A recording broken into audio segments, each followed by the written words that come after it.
If you're like me, you are just getting so hooked on this series, A Day in the Life of a School-Based SLP. And I'm not even a school-based SLP. I am a die-hard med-based SLP. And I am thoroughly loving learning what my counterparts are doing in the school system. Every episode, I am coming away with something. So meet our next guest. This is Breeah Carey. She has her master's in science degree and has her C's as well. And she is a New Jersey native and the director of BES. As the daughter of an educator, Breeah was always interested in serving her community, similar to her mother. Breeah graduated from Purdue University and received her undergraduate degree in speech, language, and hearing sciences with minors in psychology and Spanish. As her passion grew, specifically around assisting individuals with speech, language, and cognitive impairments, she decided to further her education, and she completed 2 years of comprehensive training in Purdue's Master of Science in Speech Language Pathology. Now, this episode, I've already listened to it. I'm coming back and I'm recording this intro because I just want to give you a peek into what's coming. Breeah is a unicorn in our field. She is one of those rare SLPs who is so happy in her dream job. So listen to this episode. Grab some popcorn, grab a coffee, turn the volume up, chill, relax, do whatever you do when you listen to podcasts, and enjoy. Welcome back to A Day in the Life of a School-Based Speech Language Pathologist. I am Katie Weidstrom-Landgraf, and I am joined by Breeah Carey. Breeah, thank you for being here. Thank you so much for having me. Yes. Oh, I'm so looking forward to this conversation and learning about your day in the life of a school-based SLP.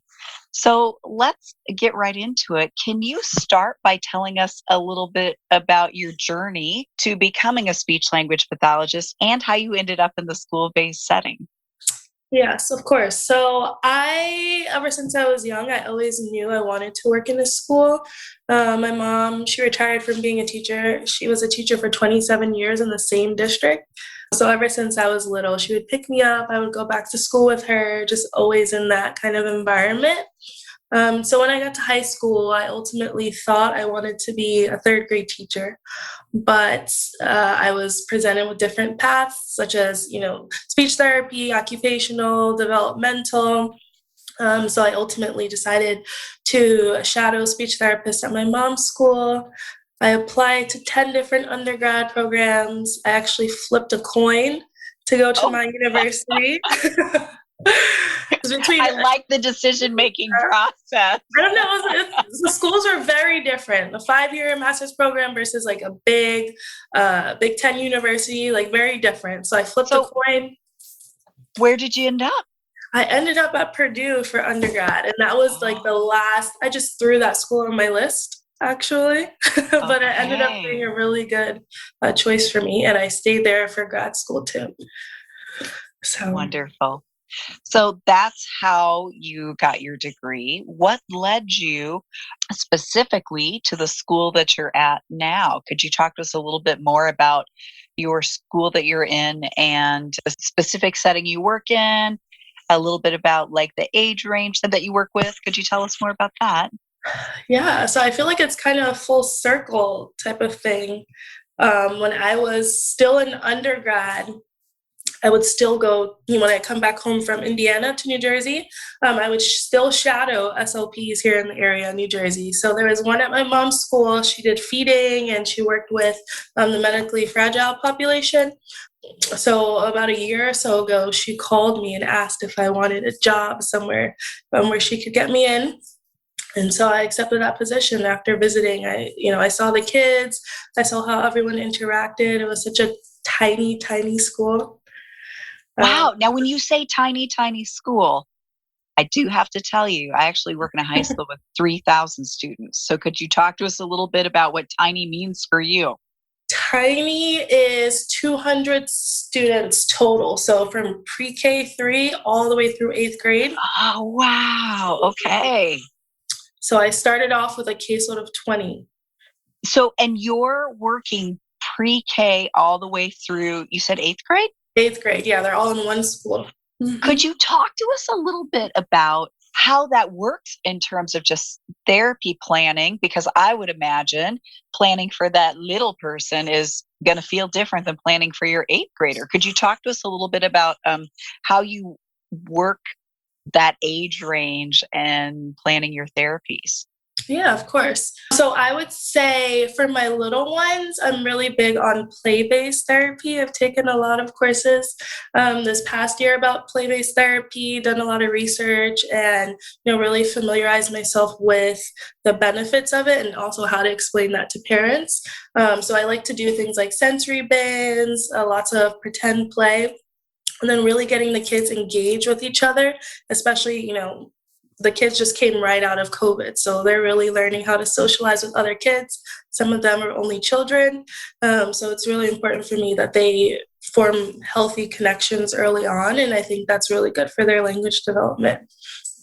For my older kids, I like to focus a lot on reading and really functional skills. They're getting into state testing and lots more like writing prompts and things of that nature. So I like to communicate with their teachers like Google Classroom and get their assignments. One thing I did this past week was go over specific vocabulary. Some of the older kids don't necessarily explicitly know what a declarative sentence is or X, Y, and Z. That's something that we just naturally learn sometimes, and we don't really explicitly teach that to our students. So that's one thing that I've been focusing on a lot too. So not just this is what you need to do, but why you need to do it, what it is. I think especially with the older students, kind of giving them the reason, giving them the why, really creates buy-in and keeps them coming back. I think it can help them understand sort of the bigger ideas and the larger purposes of why we're together. So can you walk us through a typical day? Like what time you get to school, and are you working with more groups or individuals? Are you pushing into classrooms? Just kind of talk us through your typical day. So fun fact is I'm a contract therapist. I love it. I love it. I love it. And I mean, this is a district I would commit to, but what they're really wanting is a contract therapist that varies in how many kids they have on their caseload. So I get to choose what time I go in and what time I end, and it especially works well with my after school schedule for doing private practice work. So I get to school around 9 a.m. and I always like to start my day with preschoolers because I feel like they're the most alert during that time. Nap time's around 1 o'clock and I don't want to get them when they're groggy or cranky. So I really try to prioritize having them in the morning about like 30 minutes after they get to school. And then I work my way up through kindergarten, first, second. I only work 4 days a week actually at my school. So Monday through Thursday. Wow. Okay. So this is really interesting to me. So when you say that you're a contract SLP, what I heard you say is that affords you some flexibility, even as you're plugging into kind of the structure of school. Exactly. So I get enough time to see all my kids. If I want to do individual sessions, I get enough time in my day, enough time in the week to have individual sessions. There's never a time where I have to say, I have to plug this child into a group when I know it's not going to be beneficial because I have free periods built in. I have child study team, IEP meeting time built in that's not always used. So I have that availability. And then teachers are very flexible in letting me move my schedule and kind of pull out whenever I need to. So one of the things I heard you say, and this is where I sometimes wish we had video, because when you said, I love being a contract SLP, like your whole face smiled when you said that. And so, I mean, I'm hearing the schedule flexibility. That sounds delightful. What are other things you love about being a contract SLP and working in the school setting? It's kind of like you're merging, I think when people think of that, they might think of those options separately, but it sounds like you're saying, no, we don't have to choose. So could you talk a little bit more about what you love, specifically about being a contract SLP? Yeah, I mean, before I became a contract therapist, I would always hear that contract therapists aren't really always accepted in their environment.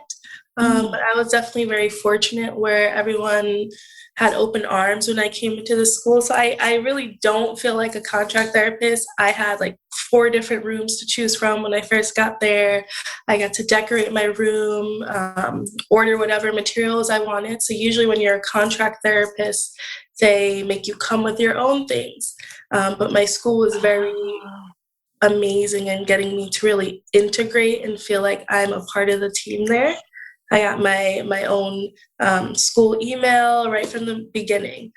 So in terms of being a contract therapist, it's I think the schedule and the flexibility is the greatest benefit, but it's just a lovely balance. I don't know how else to describe it. It's just a lovely balance, and I think for people my age and this newer generation, we really like having control over what we're able to do and when we're able to go into work and when we're able to have meetings, things of that nature.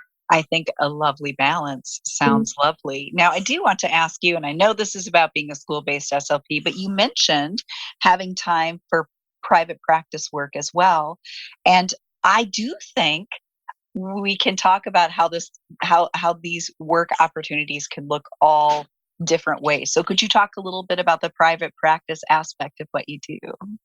Yes, so I work private practice 3 days after school. So Tuesday, Wednesday, and Thursday from 3:30 to 6 p.m. I have about 5 clients per day, and they range from ages 1 through 14. So it's very different from the school where I have preschoolers and then going to an environment where I have early intervention where that wasn't necessarily my specialty, but really made me have to put in the work to learn so much more about a specific area. So I think it's nice because some of the kids already receive services in school, so they know the drill, know what the routine is. And then it's also interesting because some of them are so young, some of them are just coming out of the pandemic. So it's just been a big, big learning curve. But like I said, because my school has been very gracious, and then my private practice supervisors are very open and just supportive. It's been a really nice balance, and I think it hasn't led me to become burned out. I know that's a big thing right now in the field. It sure is. Mhm. So what would you say is one of your favorite things about your job right now? I would say I have two. I have two. I really love the parent interaction, especially because we only see our students or our clients for a small portion of the day. So parents, they're with them a lot. And I also love teacher interaction. Teachers provide lots of valuable information about the students. So I just love being able to share my observations and knowledge with the teachers and parents, and they've all been very receptive. They'll send me emails, asking for specific information or different strategies they can use. I know one mom last week, we were discussing toys. So I told her, send me pictures of the toys that she has at home, and text them to me. And then I will give you recommendations for how to use each toy or why I think it's a good toy to use for specific goals. So just establishing those relationships because they are like superheroes too. So, do you have some advice or thoughts for either folks who are new to working with different interdisciplinary teams, working with parents, working with families, working with teachers? Do you have some advice or some tips to help people feel more comfortable or confident with that aspect of their jobs? Yeah, I would definitely say be open to learning about the other disciplines and how you guys can collaborate. Recently, ASHA, American Speech and Language Hearing Association, and the Physical Therapy Association and Occupational Therapy Association all came out with collaborative type of framework for how we can all practice interdisciplinary practices. So I definitely think that, you reading those things, learning how you guys can write collaborative goals, and then also being able to explain, your discipline in a way that's easy for them to understand as well. And I think, a big thing with speech is the hot topic right now is bilingualism. That is not something that other professionals may not know about in terms of speaking multiple languages. So that's a big area that we can educate other people on. So, do you have some thoughts or things that you might discuss with team members regarding students who are bilingual or ELL? Yes, absolutely. So, particularly in my school, the majority language is Spanish. Another language we are commonly exposed to is Portuguese. So, a lot of times within the meetings, we have to explain a language difference versus a language disorder. Sometimes with the testing, it may not be a tool where we can use the standardized scores, but we have to use a more descriptive information. And then also encouraging parents to really still continue using their home native language. So that can be a big concern when they come in. We're exposing our child to this at home. I think they're getting kind of confused. And then also sometimes we receive referrals from pediatricians that also mention the child speaking multiple languages. I think they're confused. So making sure that we're educating them. I usually like to give handouts. So there are myths versus facts type of handouts I like to give out about bilingualism. It's been a little bit easier for me. I know it's not like this in all places, but my entire child study team is bilingual, Spanish, English. That's amazing. And you are right. It is not like that in just anywhere. So I do think that is helpful. Wow. Okay. So when you think about challenges, would you say you have some challenges at your current job? And if so, what would your challenges be? I don't want to make it seem like everything is perfect and I'm living in La La Land, but it's just, I don't know. I do honestly feel like this is my dream job. Like every day I'm at school, I look forward to going to the school building is usually what I say is I know what to expect. I know I'm going to see my smiling preschoolers and they're, pointing to me like, take me, take me. It's because they have so much fun learning in an environment that's not as restrictive and where they get more one-on-one attention. So I really think I overall love my job. I think that's wonderful. That's not a bad thing. I know. It's very weird to say, but I can say like both just the balance of school and private practice has been amazing. I know many school-based therapists have challenges in terms of getting access to materials and they're working in a closet but right from the jump I was offered everything I wanted and more. So I think that's wonderful. And so when you think about, I guess let's talk a little bit about just logistics. So how do you manage your workload? Are you somebody that documents as you go? Do you like to spread it out? Do you have a larger chunk of time built in each day? Or how do you manage some of the workload aspects of what you do? Mm-hmm. So I do daily documentation for myself. I do not have to submit notes to anyone, which is also a plus of my job. But I do like to keep that information in terms of data so that when I go to write reports on the students, I like to have specific numbers or more descriptive information about how they're performing, what types of content we're focusing on. But IEP meetings and paperwork times also built into my day. So Tuesdays and Thursdays from about 1 or like 12:45 to 2:30, I have IEP writing eval report time. So everything is built in. I'm not scrambling to say, oh, I need to come in an extra day. I need to come in on a Friday to fill in this time. I feel like I always have ample time to get everything done. That sounds great. Mm-hmm. Yeah. What do you think has been, I guess, surprising or unexpected when you reflect upon your job thus far? Have you had anything that sort of you weren't expecting, is another way to think about this question? That's a hard one. I guess maybe because I've just always been supervised or been in environments where there's usually been more than one speech therapist. I'm the only speech therapist at my school. And it was also very interesting because when I was finishing up my clinical fellowship, I was kind of like alone in that environment. The therapist that supervised me, she was in a whole other district and she had tons of speech therapists at her school. And I was this clinical fellow still trying to learn everything. So I just think that is I'm kind of rambling off and cut.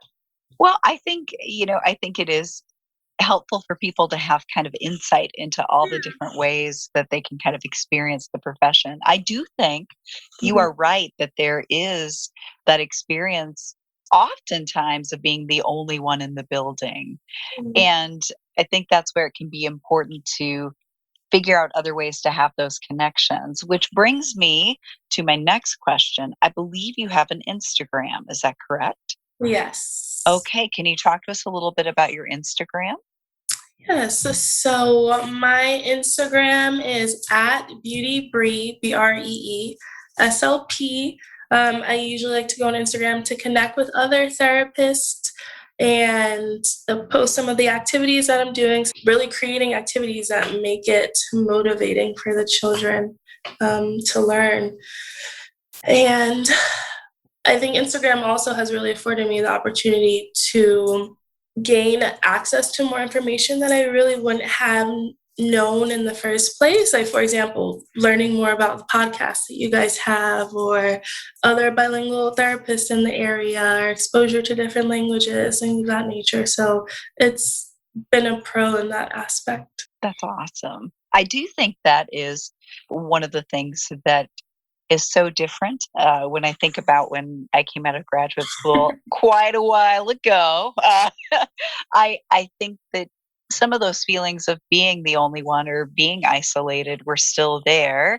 And it was maybe a little bit trickier to find folks to connect with. And so I think one of the benefits of social media and having a presence on social media, some TPT stores, Instagram accounts. It's a way to find your people. It's a way to connect with folks who understand what you're doing, where you're at, even if you're not in close proximity with each other. And so I do think that's a huge benefit of social media. Social media is not always great, but in this case, I think it can be really helpful. So I love it. I love it. yeah, yeah. So when you think about your big why, what keeps you coming back day after day to do this job? I honestly think it's the connection. I think human connection is just a very, very beautiful thing. The relationships that we have with people are one of the most valuable things. There are studies about if you have more positive relationships, you live longer, happier, healthier life.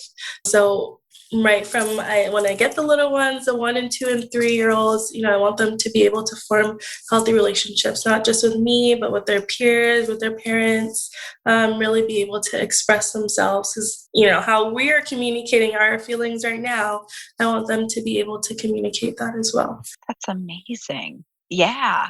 I mean, when you put it in the context of, improving quality of life and literally extending life expectancy, it's kind of a big deal. Mhm. Yeah. Wow. So if you had one piece of advice for people looking at working in the schools or working with a school-based population, what would you most want them to know? We have a lot of listeners that are either new to the profession or they might be considering switching from a different setting to working with school age children. So, what would you most like them to know? I think I would want people to know, or like you said in the previous question, remember your why. So, working in the school is definitely not an easy thing, by no means. So remember why you're there. Remember your focus is on helping the students improve. Remember that you may be one of the only people who they feel like cares about them at that certain point in time. So just remember that you have a bigger impact than just being a speech language pathologist there, but you're really an important figure in their lives. Yes. Oh, Breeah, this is a wonderful conversation. Do you have some things you're thinking about that we've forgotten to talk about? Is there anything that you wish we'd mentioned or discussed, or that as we've been talking kind of came to mind for you? I think everything has been amazing so far. It's just, this field is a very tight-knit community, and it's just very intimate because there's not a lot of us.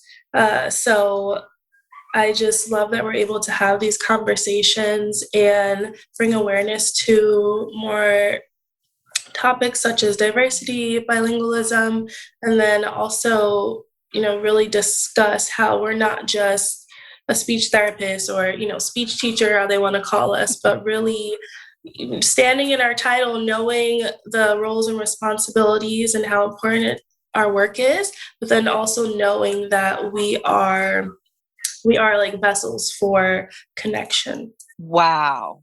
So standing in our title, remembering what we bring, and also knowing that we're vessels for connection. I think I may remember that for a long, long time. Amazing.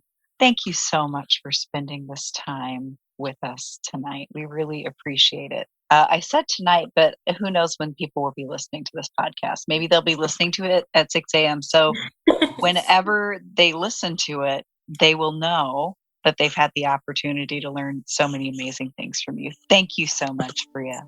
Thank you. So thanks for listening to this episode of the Missing Link for SLP's podcast. And this was one of our A Day in the Life of a School-Based SLP series. Check out Breeah's Instagram at BeautyBreeSLP. That's spelled BeautyBreeSLP. And check out her website at breezeeducare.com. BreezeEducare.com. So exciting. I hope you enjoyed her podcast episode as much as I did. Visit freshslp.com and you will find her show notes there. In her show notes, you'll find her picture, her bio, her links, all of those things, so you can easily click.